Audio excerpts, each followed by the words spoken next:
বর্তমানে আমাদের পৃথিবীটা খুবই একটা খারাপ পরিস্থিতির মধ্যে দিয়ে চলেছে। আমরা বুঝতে পারছি, আমরা যেহেতু বয়স্ক মানুষ, অন্তত আমি বুঝতে পারছি আমাদের পৃথিবীটা বেশ কয়েকটি নতুন দেশের জন্মক্ষণে দাঁড়িয়ে রয়েছে। আমাদের পৃথিবীটা মনে হচ্ছে বেশ কিছু দেশ ভেঙে টুকরো টুকরো হয়ে নতুন কোনো দেশের হয়তো সৃষ্টি হতে পারে। আর সীমান্তে আমাদের সেনাবাহিনী দুঃসাহসী অভিযান আমাদেরকে মুগ্ধ করেছে, তাদের জন্য শুভকামনা জানাচ্ছি। এই অবস্থা কিন্তু সহজে কাটবে বলে মনে হচ্ছে না। যুদ্ধের পরিস্থিতি যদিও কেটে যায়, সমস্ত ভারতীয় সেনা সুস্থভাবে বাড়ি ফিরুক, এটাই আমি চাই। তাদের জন্যে শুভকামনা রইল। দেখুন, পৃথিবীর কোনো উন্নত দেশই কিন্তু যুদ্ধ চায় না, কারণ যুদ্ধে মানুষের প্রাণহানি, যুদ্ধে মানুষের অর্থহানি। একটা দেশের উন্নতি আরও 10 বছর 15 বছর পিছিয়ে যায় যুদ্ধ হলে। এত কিছুর পরেও যুদ্ধ কিন্তু হয়। যুদ্ধ হয় তার কারণ কিছু কিছু সময় ঘুরে দাঁড়িয়ে রুখে দাঁড়ানোটাও কিন্তু জরুরি, এর জন্য যুদ্ধ হয়। ভবিষ্যৎটা আরও ভালোভাবে যাতে আমরা পরিকল্পিতভাবে গ্রহণ করতে পারি, ভবিষ্যতের পরিকল্পনা আরও সাজিয়ে গুছিয়ে নিয়ে যাতে আমি লড়াইয়ের প্রয়োজন হলে লড়তে পারি, সেটাও জন্যেও যুদ্ধের কিছু প্রয়োজন হয়।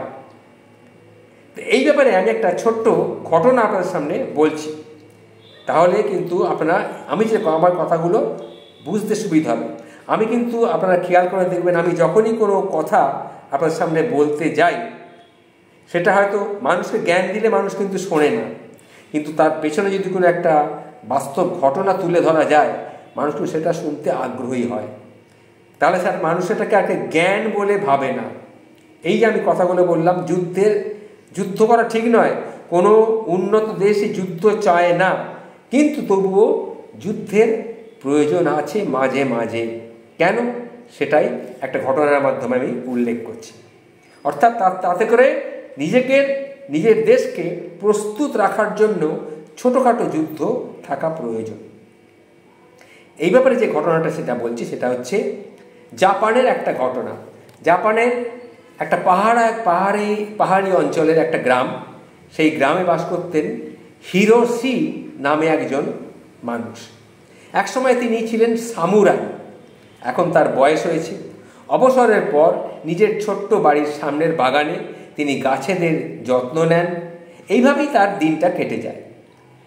প্রতিদিন সকালে তিনি ফুলগুলোকে ভালোবেসে চর্চা করেন। তাকে দেখে বোঝাই যায় না যে এই লোকটাই একদিন হাওয়ার গতিতে তলোয়ার চালাতে পারতেন। এমনকি বৃষ্টির ফোঁটাগুলোকেও তিনি তলোয়ার দিয়ে কেটে দিতে পারতেন। এইরকম তার স্পিড ছিল তলোয়ার চালানোয়। এই তার প্রিয় সামুরাই তলোয়ার, তার নাম হচ্ছে কাতানা।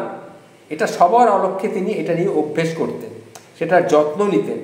আর গ্রামবাসীরা হিরোশির বীরত্বের গল্প শুনলেও তাকে কিন্তু কেউ কোনোদিন দেখেনি, তাই গ্রামবাসীরা তাকে নিয়ে ঠাট্টা করে বলতো, সামুরাইয়ের বয়সকালে ভীমরতি হয়েছে, তলোয়ার ছেড়ে ফুল নিয়ে মেতেছে। তো যাই হোক, একদিন গ্রীষ্মে হঠাৎ সেই গ্রামে দস্যুরা আক্রমণ করলো। শান্ত গ্রাম, চারিদিকে আতঙ্ক ছড়িয়ে পড়লো। গ্রামের কৃষক ব্যবসায়ী যারা ছিল, তারা জীবনে কোনোদিন অস্ত্র ধরেনি, তারা দিশেহারা হয়ে পড়ল। কিন্তু বয়স্ক হিরোশি নিজের লক্ষ্যটাকে স্থির করলেন। তারপরে তিনি জানেন তাকে কি করতে হবে। তিনি ঘরের ভেতর থেকে তার পুরনো তলোয়ার সামুরাই সেই কাতানাটাকে বার করে নিয়ে এলেন, সেটাকে একটু ধার দিলেন, যদিও সেটা ধারে চকচক করছিল সূর্যের আলো পড়ে। তিনি দ্রুত এবং দক্ষ হাতে দস্যুদের বিরুদ্ধে রুখে দাঁড়ালেন। অন্যদের নিরাপদ আশ্রয়ে যেতে বাধ্য করলেন, সাহায্য করলেন। তার এই অকুতোভয় লড়াই দেখে গ্রামের মানুষগুলো সাহস পেল। তারাও যা হাতের সামনে পেল, দা, কাস্তে, কুড়ুল, লাঠি যা পেল, তাই নিয়েই দস্যুদের বিরুদ্ধে ঝাঁপিয়ে পড়ল। তখন বৃদ্ধ যোদ্ধার নিপুণতা দেখে হতভম্ব হয়ে গেল দস্যুরা পালিয়ে গেল। আবার গ্রামে শান্তি ফিরে এলো। এই গ্রামবাসীরা হিরোশির প্রতি কৃতজ্ঞতায় মাথা নোয়ালো। হিরোশি কিন্তু নিষ্ক্রিয় হয়ে যায় না, কেন কিছুই ঘটেনি, এরকম নিষ্ক্রিয় ভাব দেখিয়ে আবার বাগানে ফিরে গেল। আবার সে কাতানাটাকে নামিয়ে রাখলো, তারপরে ছোট একটা চাকু দিয়ে গোলাপের ডালগুলোকে সে কাটতে লাগলো। তখন একজন তাকে এগিয়ে এসে বলল, শান্তির সময়ও কেন আপনি অনুশীলন করেন? তখন সেই বৃদ্ধ হিরোশি হেসে বলেছিল, কেন জানো? কারণ যুদ্ধক্ষেত্রে একজন মালির কিন্তু প্রয়োজন নেই। যুদ্ধক্ষেত্রে মালির কোনো প্রয়োজন লাগে না, বরং একটি সাজানো বাগান রক্ষা করার জন্য একজন যোদ্ধার প্রয়োজন থাকেই থাকে। এই কথাটি বলেছিল। এই যে ঘটনাটি আপনাদের সামনে তুলে ধরলাম, কারণ ওই যে আমি আগেই বলেছিলাম যে এখন গোটা পৃথিবীতেই একটা যুদ্ধের আবহাওয়া চলছে, কিন্তু কোনো দেশই কিন্তু উন্নত দেশ কিন্তু যুদ্ধ চায় না। কিন্তু ছোটোখাটো যুদ্ধ, কারণ যুদ্ধে প্রচুর ক্ষয়ক্ষতি, মানহানি, অর্থহানি, সম্মানহানি, প্রাণহানি, সব দেশ অনেক পিছিয়ে যায়। কিন্তু যুদ্ধ হলে বোঝা যায় যে আমরা কোন পরিস্থিতি দাঁড়িয়ে আছি, এবং সেই পরিস্থিতিটাকে মাঝে মাঝে নিজের মধ্যে জাগ্রত করার জন্য ছোটোখাটো প্রতিবাদ স্বরূপ যুদ্ধ হওয়া কিন্তু প্রয়োজন। কি ভুল বললাম? যদি ভুল বলে থাকি কমেন্ট করে জানাবেন।